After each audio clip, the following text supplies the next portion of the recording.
Hello, everybody out there on YouTube. We are the three middle-aged guys. Actually, just middle-aged guys, and we bullshit about nothing. I am the Reverend. The theme here. Gray Mouse 1.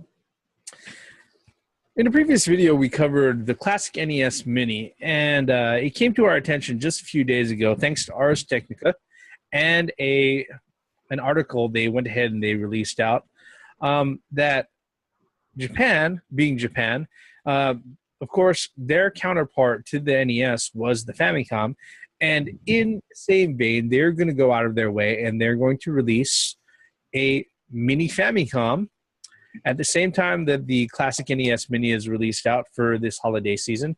That's going to have 30 games also, but many games, actually I believe 3 or 4 of them, that are exclusive to Japan as far as the game lineup. We heard about it, and if you've seen our previous video on the classic NES Mini, we were pretty much gaga over that particular device. I think it was pretty cool. I'm going to try to get a hold of one. In fact, I'm probably going to call up some of the local game stores to see if it's still possible to pre-order that thing. Because like a lot of people, I wasn't able to jump on the pre-order for Amazon, so this is what I'm left with. But a lot of us are big fans, really cool device. But hearing about the fact that there's going to be a Famicom version with its own exclusive games also has us very excited, especially some of us who can actually read and understand Japanese. They have reasons to go out of their way and import. Guys, we have mini consoles. What are your thoughts? An extra $60. $70 plus tax, actually. Oh, okay, fine. An extra $70. I mean, at least, all right. Damn it. Fuck, man. All right. Would it be worth it for these extra games for it?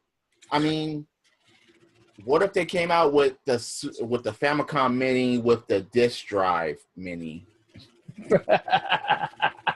for certain games? I don't. Wait. But the controllers themselves, are they attached to the fucking mini console? Let's see here. That's something that just popped in my mind. Let's see here. The picture that I'd seen, it kind of looked like it was. Because remember, the Famicom was like that. The controllers were attached to that thing. Yeah, actually, I believe it has the hardwired controllers attached to it. So you're gonna have to buy an extra long HDMI cable for this thing. No! That's fine. Whatever. Oh, wait. For the Legend of Zelda, can you use the mic? Yeah, most likely, yeah. Interesting. You could kill some boy. You could kill some boy voices with your voice, the way it was meant to be. And they die. And they died. They hate loud noises. You couldn't do that. We waited since the 80s to do that shit. Yeah, you couldn't do that on the NES. You can finally play a fucking Zelda. You can kill Poe's voice with your fucking voice.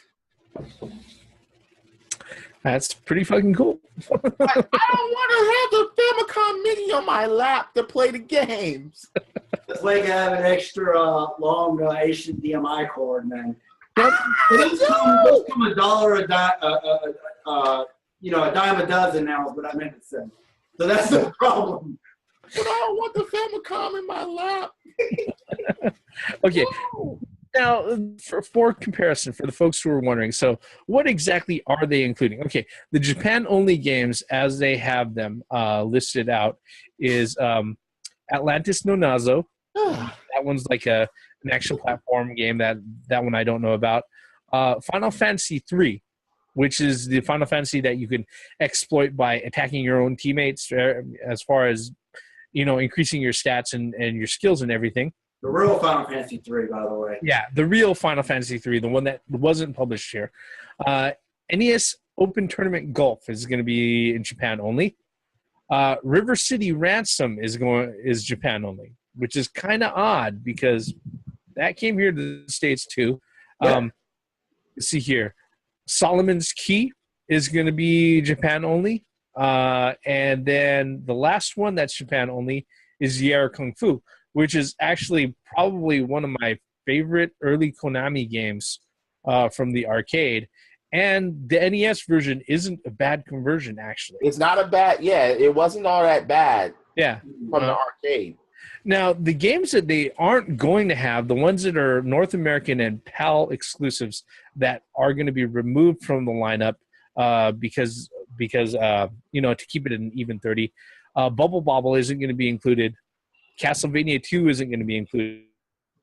Donkey Kong Jr. isn't going to be included.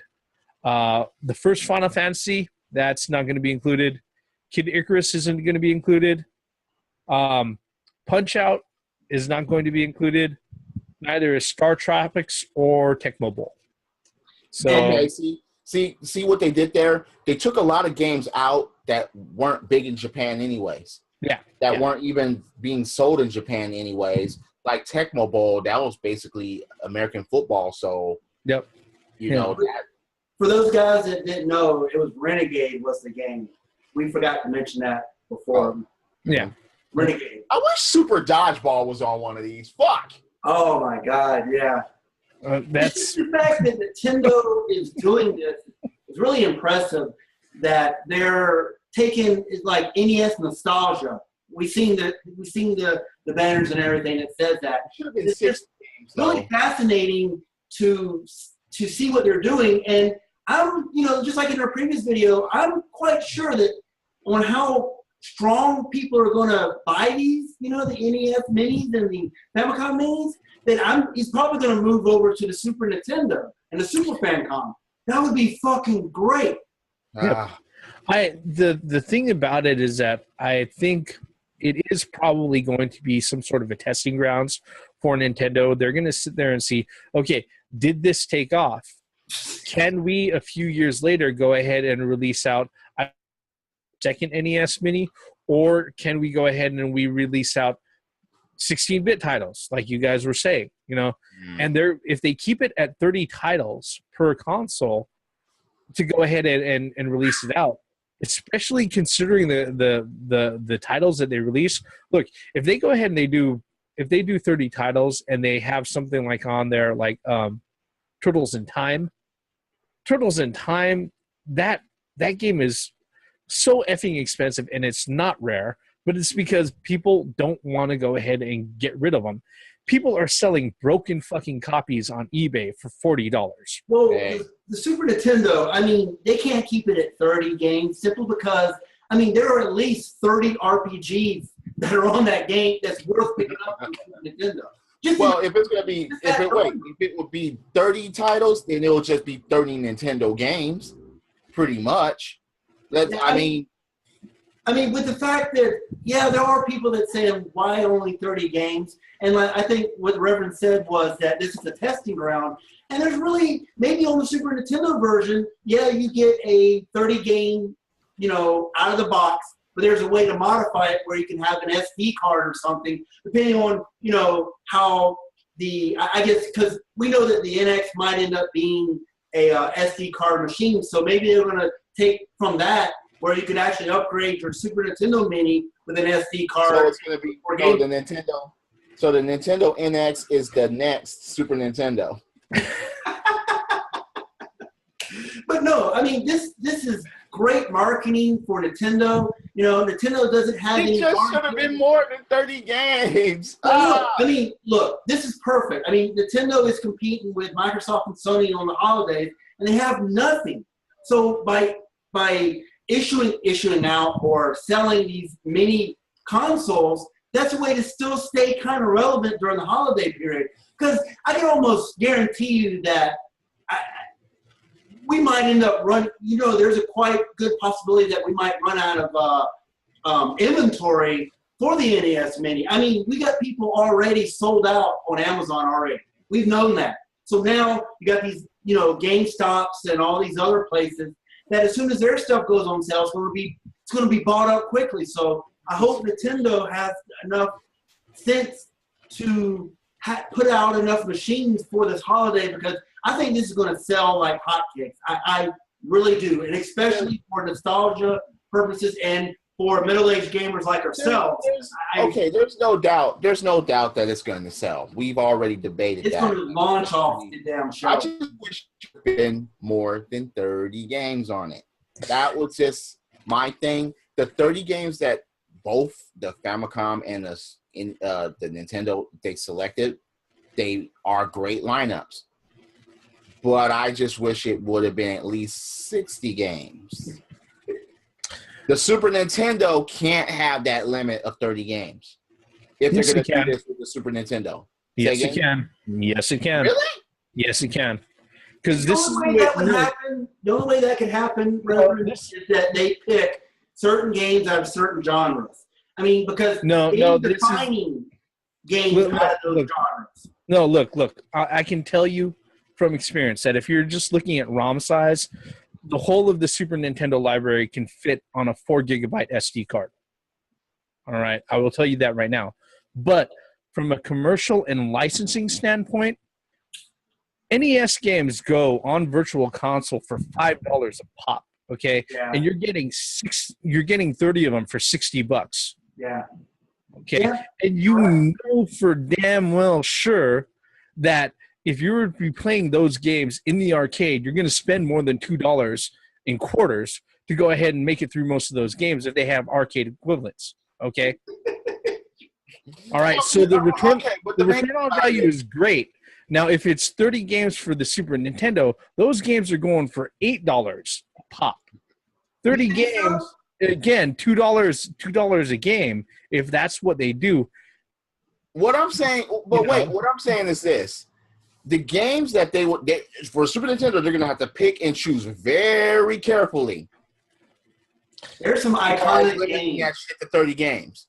There's a lot of games that they're not going to be able to choose from because those publishers are not around anymore. Well, the Nintendo ones are obvious. But like you said, like Turtles in Time, like, okay, Konami is still around as far as they can put their shit on there. And most of the games from Konami and Capcom will go there. Yeah. Well, see, the thing is, though, I don't think Konami is a problem because obviously we have the Castlevanias on the NES. It's a problem, but... No, I mean, I'm saying that the licenses are still... I mean, because otherwise Nintendo... Konami and Capcom. Yeah. Okay, shit from Data East? No. Shit from Acclaim? No. Yeah. Yeah, I mean, so those games are out, but Nintendo, Capcom, Konami, fine. Okay, shit from like Jellico or anything like that? No. I'm pretty sure Square and Taito is going to be on board. So anything from them. Absolutely. Square Enix will definitely, or Square. See, that's why I was surprised about the NES Mini. I was like, damn, pro wrestling isn't there? Yeah, that is considered first party Nintendo, but it is based off of a Taito arcade. True. So I mean, well, see, that's like Adventure Island. That's Hudson Soft, which is owned by Konami now, and they're really not doing anything with the Hudson or NEC. Again, Super Dodgeball. Yeah. Yeah. I mean, Double Dragon 2, and that was by Acclaim. Mostly done by Technos. How did they pull that off? If Double Dragon 2 was by Acclaim doesn't exist anymore. Yeah, but it was licensed to Acclaim through Technos, though. And Technos doesn't even exist anymore. The publishing house that controls Double Dragon has all they do is they license Double Dragon out to developers and publishers who want to go ahead and make it. Okay, so Super Double Dragon will probably I don't think that would make the Super Nintendo lineup. It's possible. I mean, there are a lot of games out there for them to choose from. I don't think that's the thing about it. There are two. This is the reason why, like, narrowing it down to 30. I think easy thing, even considering all of the publishers that they aren't. They don't have access to. Kind of disappointing for certain fans' standpoint. No one's going to be satisfied with only a 30 game. No one's going to be satisfied with that. The problem with that is that 30 seems to be the Sweet nice spot. middle ground. Because Yeah. I mean, look at Rare Replay. That's 30 games. Yeah. I'm just saying. But Rare Rare is only Replay is 30 games. The Mini is 30 games. Famicom is 30 games. So I mean, I could almost assume that Super Nintendo, if they are one, will have. But Rare, haven't they made like 40 to 50 games? Say again. Rare, haven't they only made 40 to 50 games? Well, at least a Rare that counts. You know, before they got bought out by Microsoft to go ahead and make Kinect games. Because that's like, okay, Wizards and Warriors wasn't there. Yeah, No. yeah. You know, it's just, yeah. But- I mean, of course, there will be fan favorites that are not there. That's what's going to be like, Yeah. Because on the Super Nintendo one, why? Okay, would they put Super Mario All Stars there? Yes. That one would have to be there. Yeah, it's possible. It's possible. If Nintendo decides to go ahead and do that, it's possible. In which case, it's like, hey, that's cool. You know, you've got 4 games for one slot. Why not? You know, Well, yeah. It's Metroid, Link to the Past. I even say ActRaiser. There's so many good games that can go on that. yeah.